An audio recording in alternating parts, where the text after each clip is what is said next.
Pag kinlik mo tong share, sharing. Kung ano yung nandito sa laptop, makikita nyo na dito sa Idea Hub. Okay? Galing, di ba?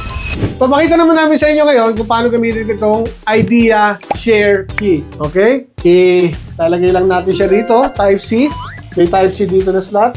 Then, hihintayin nyo lang siya mag-pair. Okay? Pairing successful. Then, tatanggalin na natin siya. Tapos, ilalagay na natin siya sa device na gusto nyong i-pair. For example, itong ating laptop. Lalagay nyo siya sa Type-C.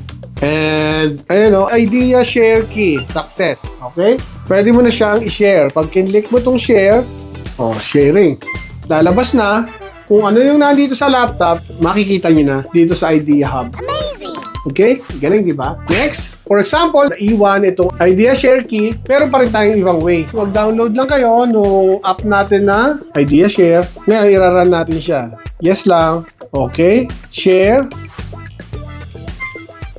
Yan, wala. Nandito na. Kung ano yung gagawin mo dito sa PC mo, same lang din. Okay. This time, select natin yung mirror and control.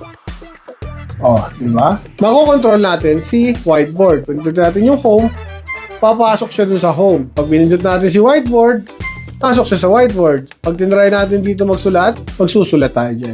Ang galing! Wow. Vice versa, pwede kang dito mag-control, pwede ka rin doon sa device mag-control. Perfect siyang gamitin para sa schools, mga meetings, sa mga offices, sa mga coaches and trainers, sa mga presentation. Kaya, ano pa pang hinihintay nyo? Tara na.